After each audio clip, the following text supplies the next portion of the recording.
Good morning, students. In last video, we read about deviation from Mendelism like incomplete dominance, codominance, multiple alleles, pleiotropy, and polygenic inheritance. So now in this video, we will discuss about rediscovery of Mendel's law.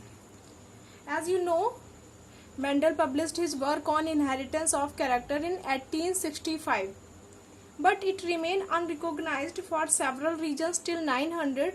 तो अभी यहाँ पे पढ़ना है कि 1865 में Mendel ने experiment पूरा पब्लिश किया था अपना, जो भी आप लोगों ने पढ़ा है इससे पहले, law of dominance, law of segregation and third law.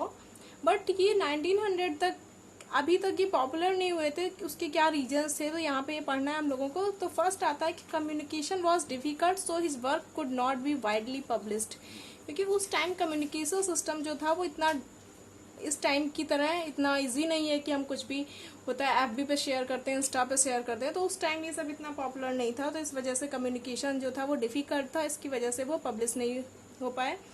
फिर उसके बाद आता है his concept of genes as stable unit. उन्होंने जीन्स को क्या बोला था? स्टेबल यूनिट बोला था, that control the expression of traits and of the pair of alleles which did not blend was not accepted. इन्होंने बोला था कि यहाँ पे ब्लेंडिंग नहीं होगी, जीन्स जो होते हैं वो हमेशा स्टेबल होते हैं, बट इनकी इस कॉन्सेप्ट को मतलब एक्सेप्ट नहीं किया गया था। और एक चीज़ और है कि इन्होंने जीन्स वर्ड ही नहीं यूज किया था, इन्होंने जीन्स को एक वर्ड यूज किया था जो हम बता चुके हैं पहले ही, फैक्टर। ठीक है, इन्होंने जीन्स वर्ड ना यूज करके फैक्टर यूज किया था। फिर उसके बाद आता है थर्ड पॉइंट कि his approach of using mathematics to explain biological phenomena was new and unacceptable.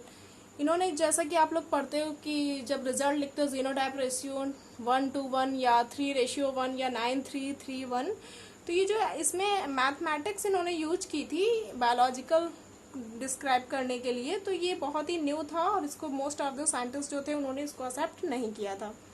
फिर उसके बाद नेक्स्ट आता है could not provide any physical proof for the existence of factor, यानी वही जो फैक्टर होते हैं, जो जीन्स होते हैं, उनका नेचर कैसा होता है, उनका स्ट्रक्चर कैसा होता है, वो इन्होंने कोई भी उसका फिजिकल प्रूफ नहीं दिया था।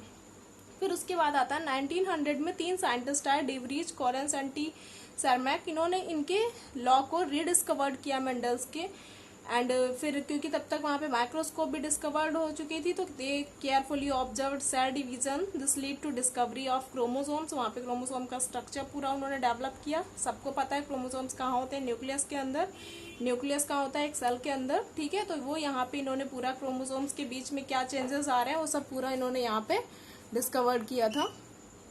इसके बाद नेक्स्ट टॉपिक आता है क्रोमोसोमल थ्योरी ऑफ इनहेरिटेंस। पूछा भी जाता है बोर्ड में कि थ्योरी किसने दी थी, तो आप बताएंगे it was proposed independently by Ward Sutton, यानी सटन और बॉवेरी की थ्योरी भी इनको शॉर्ट में बोलते हैं। 1902 में आप बोल सकते हैं क्रोमोसोमल थ्योरी ऑफ इनहेरिटेंस किसने दी? सटन और बॉवेरी ने 1902। और इन्होंने ये जो थ्योरी दी थी उसके बेसिस क्या था? They united the knowledge of chromosomal segregation, यानी क्रोमोसोम्स कैसे सेग्रीगेट होते हैं, कैसे सेपरेट होते हैं, विद मेंडेलियन प्रिंसिपल्स। दोनों को मिक्स करके इन्होंने जो थ्योरी दी थी उसका नाम क्या था? Chromosomal theory of inheritance. ठीक है, अब इसमें आता है कि इस थ्योरी के पॉइंट्स क्या है, तो वो यहाँ पे एक बार जल्दी से देख लेते हैं।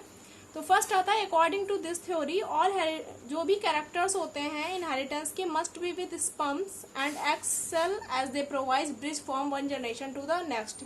बिल्कुल सही, चैप्टर 3 में हम लोगों ने पढ़ा है कि जो भी कंटिन्यूटी ऑफ लाइफ है उसका बेसिस क्या होता है? रिप्रोडक्शन, यानी कि जो भी कैरेक्टर्स हैं वो कहाँ प्रेजेंट होते हैं? Sperm and egg. और ये क्या प्रोवाइड कर रहे हैं? ब्रिज प्रोवाइड कर रही है from one generation to the next generation.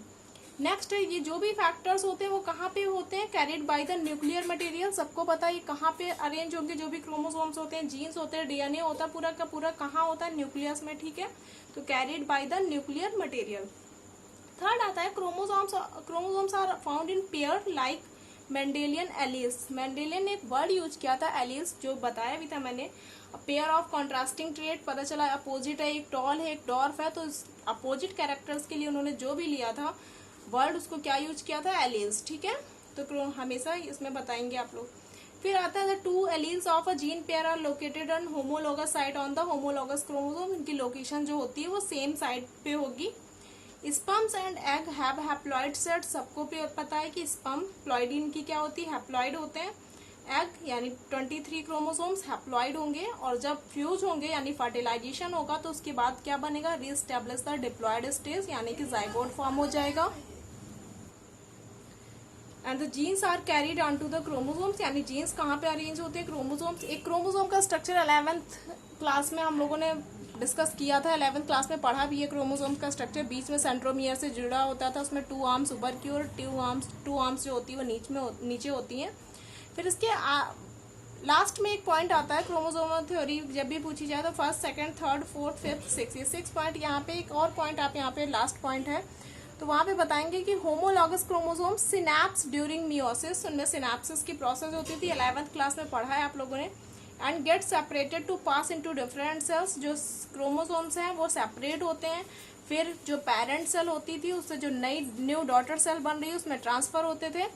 And this is the basis for segregation and independent assortment. तो ये पूरे के पूरे पॉइंट्स आप क्रोमोसोमल थ्योरी ऑफ इनहेरिटेंस में बता सकते हैं। अब यहाँ पे एक क्वेश्चन ये आता है कि experimental verification of chromosomal theory, ये जो पॉइंट्स दिए थे वो किसने दिए थे, सटन और बॉवेरी ने। बट अगर इसकी बात करें एक्सपेरिमेंटल वेरिफिकेशन इसका थ्योरी का किसने किया था, तो वो वहाँ पे आपको आंसर लिखना होगा। It was done by Thomas Hunt Morgan, एक दूसरे साइंटिस्ट हैं, उन्होंने उसको एक्सपेरिमेंटली प्रूव किया था। He observed that the 2 genes under consideration in his experiment did not segregate independently as in the case of characters studies by Mendel। और यहाँ पे क्वेश्चन अगर पूछा जाए, देखा जाए बोर्ड में, तो एक आता है कि जो जैसे कि हम लोगों ने लास्ट टाइम पढ़ा था कि मेंडल ने अपना एक्सपेरिमेंट जो किया था वो किस पे किया था, पी पे, ठीक है। फिर वहाँ पे क्वेश्चन आता है कि पी को ही क्यों सिलेक्ट किया था उन्होंने, क्योंकि उसमें 7 कॉन्ट्रास्टिंग ट्रेड्स थे, वो सब हम लोग पढ़ चुके हैं।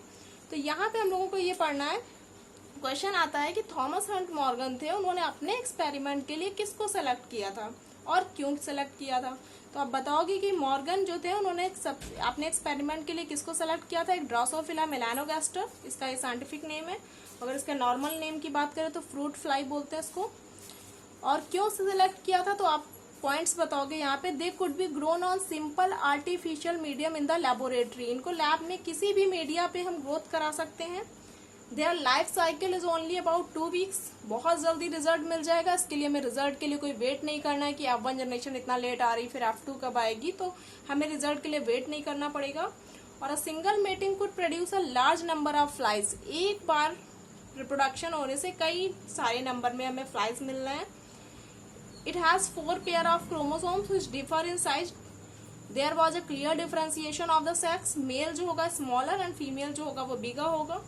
It has many types of hereditary variations which can be easily seen through low power microscope, यानी इनको लो पावर के माइक्रोस्कोप से भी देखा जा सकता था। तो इतने सारे फीचर्स थे, इस वजह से इन्होंने ड्रोसोफिला मेलानोगास्टर को ही सेलेक्ट किया था अपने एक्सपेरिमेंट के लिए। तो यहाँ पे इस वीडियो में हमने 3 पॉइंट्स यहाँ पे क्लियर कर लिए। रीड